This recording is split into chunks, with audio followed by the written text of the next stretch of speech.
Hello and welcome to the City of Cedar Falls Planning and Zoning Commission meeting for Wednesday, June 12th, 2024. I call this meeting to order. Could I get a roll call, please? Alberhaski, Gribovich, Hartley, Here. Henderson, Johnson, Here. Leeper, Here. Moser, Sorensen, Here. Stallnaker. Here. 3 absent tonight, but we have a quorum. All right, thank you. First order of business today is approval of minutes from last meeting. Do I have a motion? I'll make a motion to approve minutes. Second. Have a motion, a second. All those in favor say aye. Aye. All those opposed? That goes on the record. This is the time in the meeting for any public comment for anything that's not on the agenda. I see no one, so we will move on. There is no old business tonight, but new business. First or second agenda item is a PC2 District Master Plan Amendment for 924 Viking Road. And JD, you have this tonight. Thank you. Yes, thank you. Good evening, everyone. So this is the first new item for tonight's. It's the PC2 District Master Plan Amendment / Site Plan Amendment. This is for 924 West Viking Road. This property is south of West Viking and east of the solar park, or the Prairie Lakes Park that we have. So I think the idea here, and just a bit of background why we are reviewing this. This property was rezoned from A1 to PC2 Planned Commercial District in 2016. The idea was to build four outbuildings and a gym building and a parking area to accommodate those uses. Currently, there are 3 outbuildings and one larger gym building is already on site with other amenities. And the site plan for the last outbuilding, which is the 918 West Viking Road, was approved in early of 2023. So that is currently under construction and hoping to get that finished soon. So today's request, or the applicant's request on this property is, oh, wait a second. Okay, here we go. So to add a practice soccer field in the southern area of the property. I've highlighted the location where this would go. As I said, this is the planned commercial district. As per code, all major or substantial changes, including but not limited to land use changes, building location, density, street alignment, parking lot arrangement, needs to be referred to the Planning and Zoning Commission and City Council for review. So here is why we have this land use change, and we need your review and approval of this before they could build this.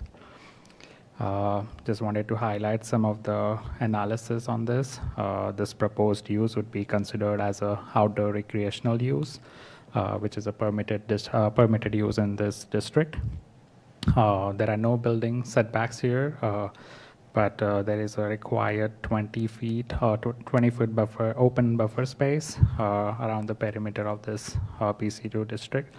The proposed placement of this practice soccer field would meet that required setback of 20 feet.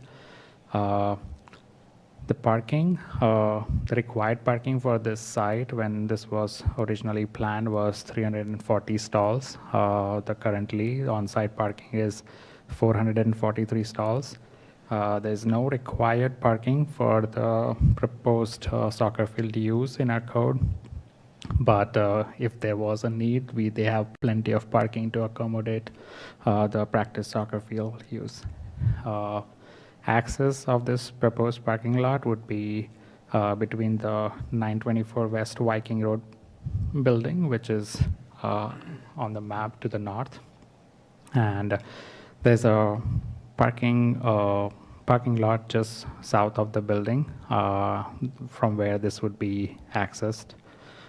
There's no street access to this as the applicant has indicated. Applicant also notes that the grading will remain more minimal, and it would be just to level the field for soccer area, and it will be a natural grass soccer field, so no other turf or any other material. After staff notes that after completion of the project and the temporary construction access along the enterprise drive that they currently have will be restored with grass, and a dead-end sign will be placed once the construction or the grading activity of the soccer field is completed. Other than that, staff has reviewed the proposed master plan and site plan for this land use change at 924 West Viking to add a practice soccer field, and recommends approval subject to any comments and directions specified by Planning and Zoning Commission and conformance to all city staff recommendations. If you have any questions, I'm happy to answer, but thank you. Thank you, JD. Does commission have any questions for staff?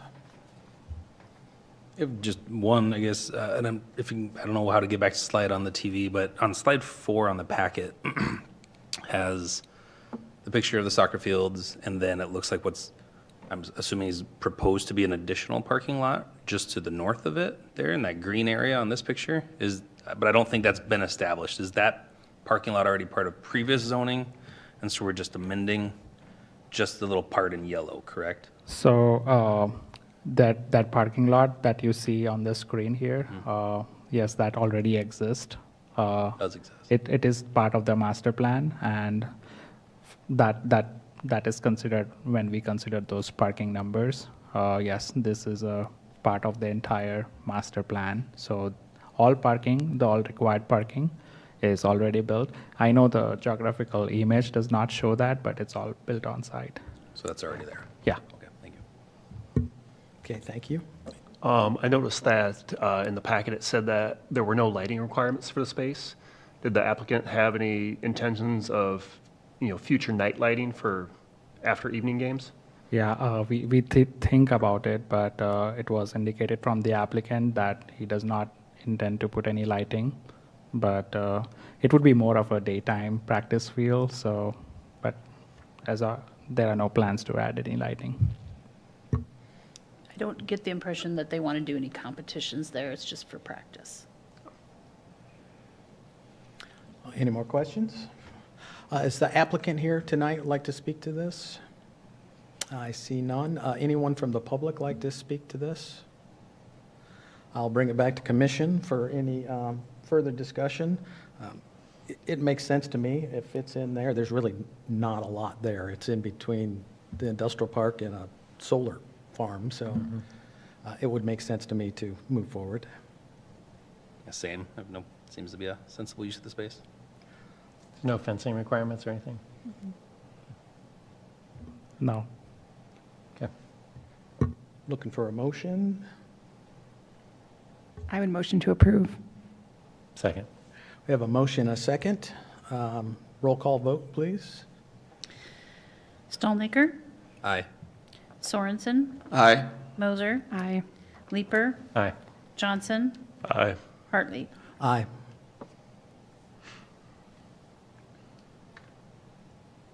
Okay. All right, that will move on. Our third agenda item tonight is a minor plat, Geisler minor plat number 1.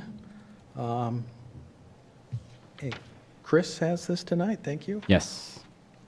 Good evening, Commissioners. Let's see. Oops.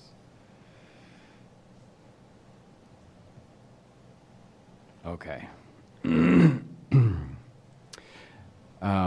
So the applicant purchased 2511 Franklin and the neighboring vacant lot to the south with the intent to demolish the existing house and garage and move the lot line to make 2 lots of similar width and build a duplex on each of the resulting lots.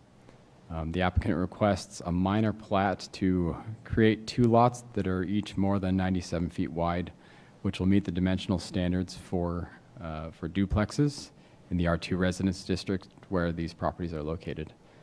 Up on the screen is the location at 26th and Franklin, that corner. As for the proposed minor plat, the minimum lot size for a 2-unit dwelling in the R2 residence district is 8,000 square feet with a minimum lot width of 70 feet. The proposal meets these minimum lot size requirement and lot width requirement. Parcel K to the north is proposed to be 13,218 square feet and just over 99 feet wide, or just shy of 100 feet wide. And parcel J on the south is proposed to be 12,968 square feet and just under 98 feet wide. So more than meets the requirements on that. Should mention the proposed setback lines also meet the zoning requirements: 25 feet from the right-of-way along street frontages, 10 feet from the side lot lines, and 22 feet from the rear property line. A little bit different than normal, but there is a provision in the code. The rear setback is typically 30 feet, but up to half of the width of the rear alley, when it abuts an alley, may count toward the rear yard requirement as per code section 26-88.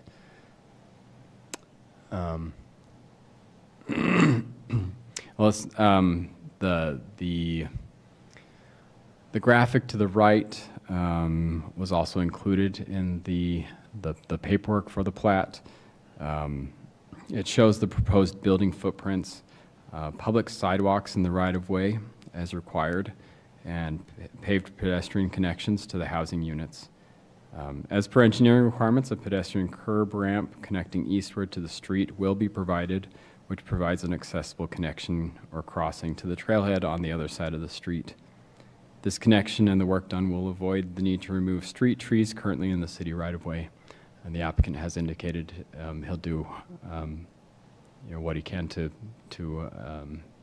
preserve the trees in that regard. With that being said, staff has reviewed this minor plat case and recommends approval with the following, with the stipulations of, any stipulations indicated by this commission, and also conformance to all city staff recommendations and technical requirements. The applicant is present, and it should also be available for comment. If you have any questions, feel free. Thank you. Thank you. Does commission have any questions for staff? I do, actually. The 8 feet for the rear setback that they're allocated because it abuts the alley, it seems like, is the alley really 16 feet wide? Or is that including any sort of easement on either side of the alley as well? Alleys in that part of town, I'm not familiar with them usually being that wide. Yeah, actually, it's fairly typical across the city for them to be 16 feet wide minimum. In that case, it is 16 feet in this part of the city. So the right-of-way is 16 feet wide. Correct. The actual area that people drive on may be less than that. Okay, that's kind of what I was wondering. Okay.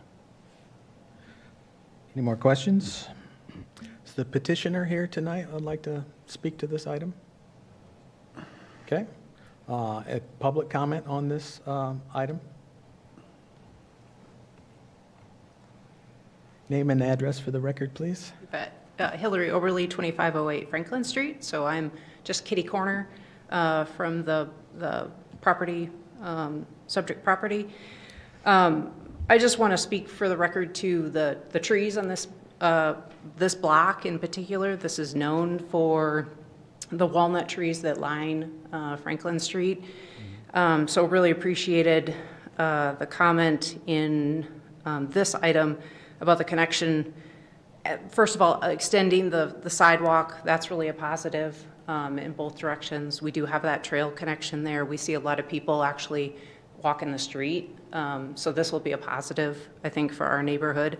Really critical, though, if we can maintain those street trees within the right-of-way, not only along Franklin, where we've got historic walnut trees, but also along West 26th Street, we've got a buckeye. So some pretty significant trees. The property itself is going to require taking down some absolutely enormous mammoth oak trees, some hickory as well. So whatever tree coverage that can be maintained for us in the neighborhood, the better. So just wanted to voice that for the record and appreciate staff's comment on that and that assurance. Thank you. Anyone else from the public like to speak? I do have one more question, Okay. or Go ahead and bring a it question, back, so, Commissioner. yep, sorry. Yep. So I'm wondering, is the intention that these will be sold? Are they going to be rental properties? How many bedrooms? Like, what is the thought in terms of what's being built? Please come to the name and address. You need to be on the microphone so we can have it on the record, please. Thank you. Home address or the address of the property? City's fine. Okay. Jay Geisler, 2511 Franklin Street, which is where these duplexes are proposed at. Can you repeat your question?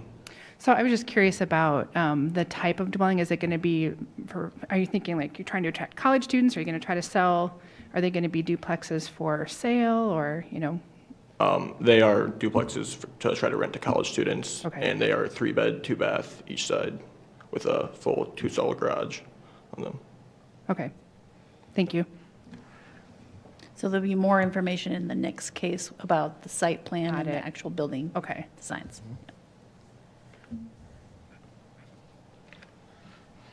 Any more discussion or motion? I would make a motion to approve. Second. We have a motion and a second, and we have a roll call vote, please. Okay. Stolnaker, Aye. Sorensen, Aye. Moser, Aye. Leeper, Aye. Johnson, Aye. Hartley. Aye. Okay, that motion carries. All right, that motion carries. We'll go to City Council for our fourth agenda item today is College Hill Neighborhood Overlay District Design Review of the same property, 2511 Franklin Street. And I would guess that Chris has this again. Thank you. Indeed, thank you. So yes, this is same case, same location. We're just considering the design of the duplexes in this case, because it is in the College Hill Overlay District. And so we'll take a look at this real quick. As had already been mentioned, what's proposed is, for each of these units is 3 beds, 2 bath. Each would be about 1,500 square feet. Each duplex would be about 3,000 square feet or just over. And each unit would have a 2-stall garage and 16-foot by 6-foot covered front porch. Let's see. Included in the packet was also a landscape plan, which is shown up on the screen. There are some planting points that are required in the College Hill overlay, and everything that has been provided by the applicant has met the planting points. I should note that what is proposed is several overstory trees that will be planted. That if there is any concern about trees otherwise that may be may necessarily be removed, more are being planted. So there is that. As far as the building design, up on the screen, the smaller photo is of a nearby duplex that shows kind of a similar front porch kind of look with the step up.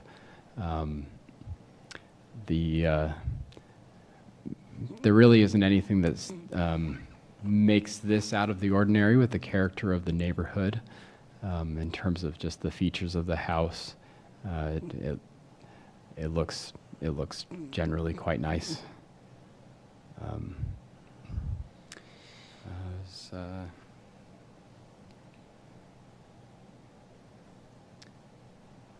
Just going to mention a couple other things. The proposed design shows the building layered with a stone veneer on the lower level of the facade facing Franklin Street, which are contrasted by vinyl lap siding topped with shakes within the gables. These are nice design features that seem to fit in with the neighborhood.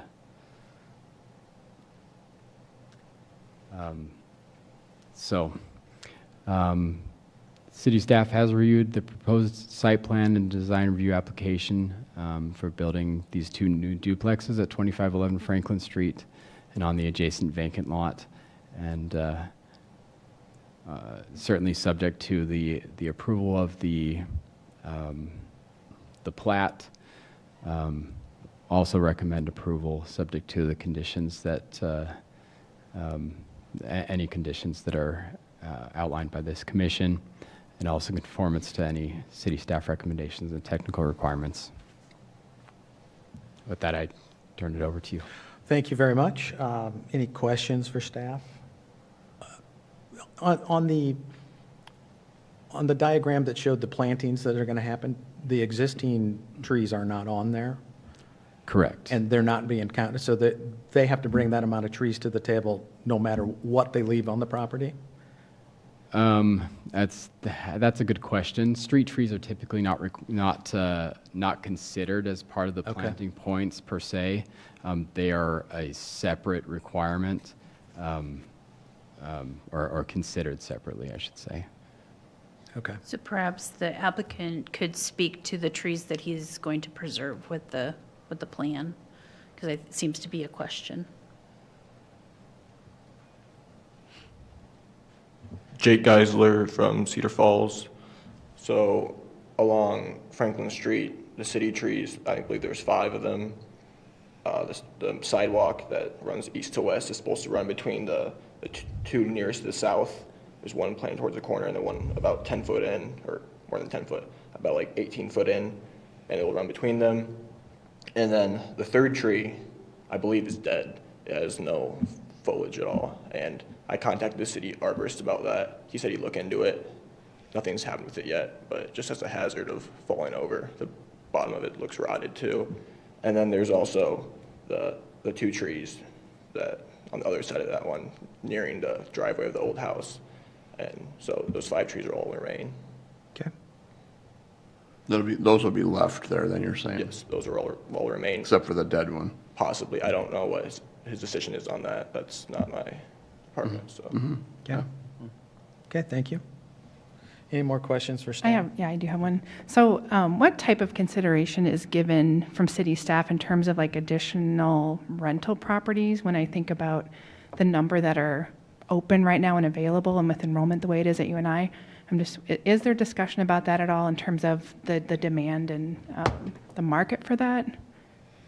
I think we have quite a market for rental properties in Cedar Falls. We have tenants that are always looking, not just students, but there are other folks that need rental properties. So I think we had a housing needs study that showed that as well. So I think there is a need for rental properties in general. Perfect. Okay, the petitioner here like to speak at all to this item? Okay, would someone from the public like to speak to this item? Hillary Oberly, 2508 Franklin. Just to follow up on the landscape plan, we've been talking thus far about the right-of-way, the city right-of-way streets. Those are the Walnuts and the Buckeye on West 26th Street. The staff packet, staff encouraged the owner to preserve the mature trees on the site and the right-of-way trees in the parkway to the extent possible. So the existing trees are in the back western portion of the lots. You know, given the layout as it is here, and I understand things change, but there should be some possibility of maintaining at least one of the trees that's in the northwest corner of the site. So some consideration of that, if possible. They're big trees. It's going to be expensive to take them down too. So I would consider the city right-of-way trees, those being basically protected, that those should not be impacted by this development. If they are, that's not right. But there should also be some options to maintain some of the other tree coverage on this site. Thanks. Thank you. Does anyone else from the public like to speak? Yeah, please come up. Jake Geisler, 2511 Franklin. So speaking on the trees on the main lot, due to the restrictions of having to have the driveways come out the back of this lot, that eliminated my ability to keep the main large 3 trees that are positioned basically in the interior of the lot, kind of where the garages are right now, a little bit set in like 2 feet from the garage. There is the 1 tree on the northwest corner of the property. It would be like about 10 foot off of the door, the north door, walk-through door of the garage. I didn't put that on here because it would be well building. It would be hard to work around it when it's there. There is a possibility of saving it if that is a requirement that you guys are really set on. But other than that, the other trees, it's hard. The setbacks and stuff like that make it almost impossible to save it considering where it's at, because you have to remember the one lot was an empty lot, so nothing was built on it prior. So it just had trees on it. Okay, thank you. Is there any flexibility in the driveways, like combining the driveways into 1 versus 2 for access to those, or not? They're just not really allowed by city code. There's not a lot of actually language in the code about how the driveways would need to be configured coming off of an alley, really. So there is flexibility there. It just depends on what is being proposed. You know, we can certainly look at different options if there is another option.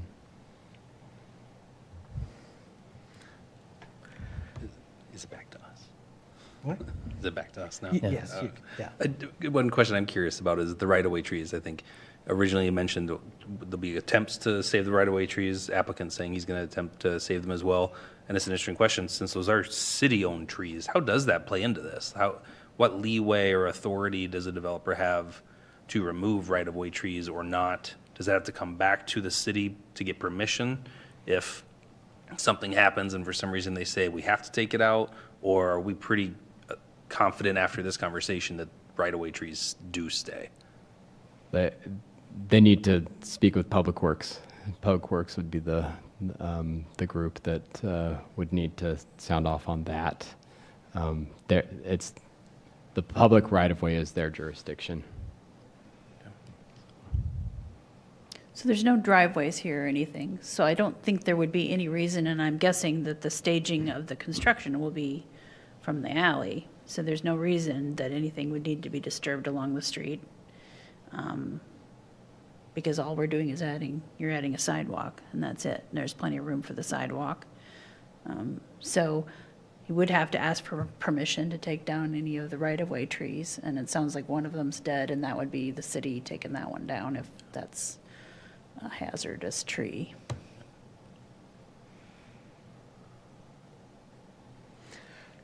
I would move to approve, subject to the developer just working with the city to see if there's a way to save some more of those trees and back, if there's some flexibility with the drives, to make an attempt anyway. I would second that.